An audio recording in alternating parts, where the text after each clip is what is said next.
बस कुछ दिनों की बात है, तुम मैनेज कर लो प्लीज प्रिया। रुद्र हाथ जोड़े प्रिया के सामने खड़ा था। रुद्र, तुम जो कह रहे हो उसे धोखा देना कहते हैं।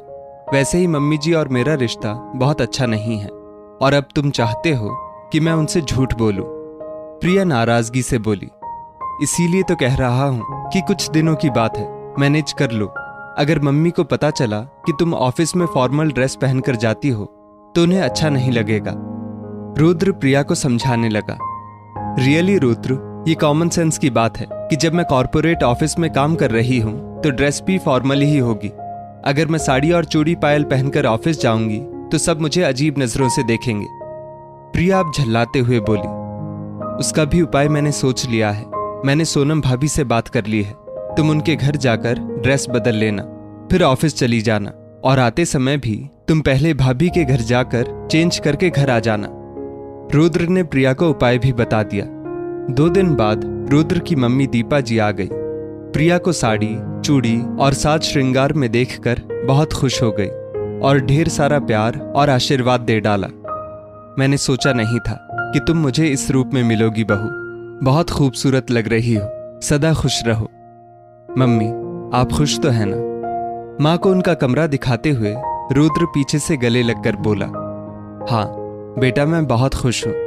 लेकिन ये क्यों पूछ रहा है? दीपा जी रुद्र के गाल को प्यार से सहलाते हुए बोली, मैं जानता हूं कि प्रिया आपकी पसंद नहीं है, फिर भी सिर्फ मेरी खुशी के लिए आपने उसे बहू स्वीकार कर लिया।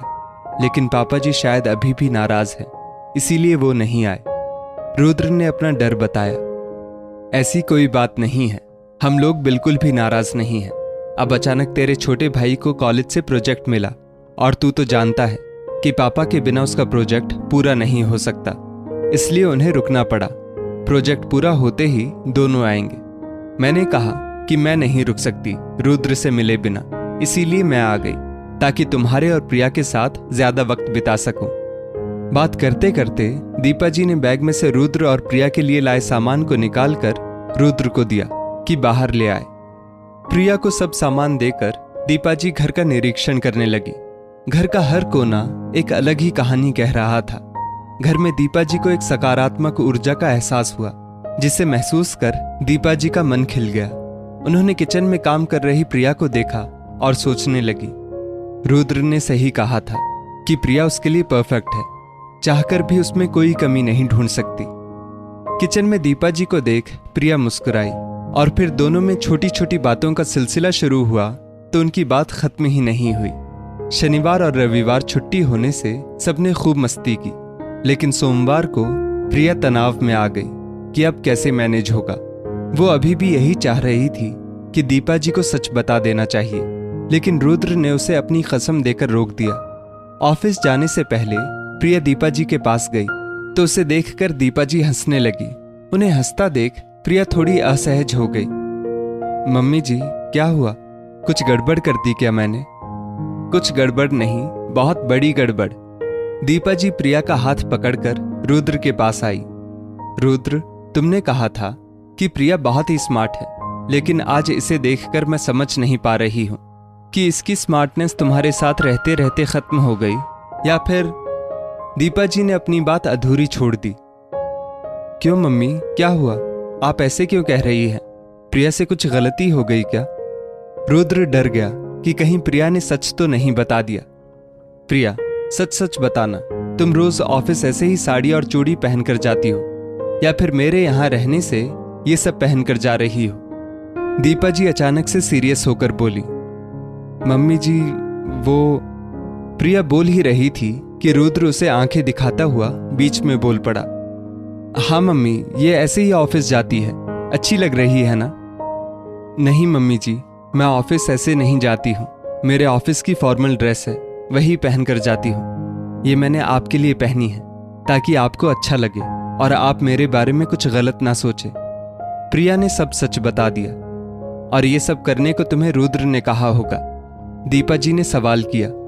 प्रिया ने रुद्र की तरफ देखा और फिर दीपा जी का हाथ पकड़कर बोली, हाँ, रुद्र ने ही कहा था, लेकिन उनकी इंटेंशन गलत नहीं थी।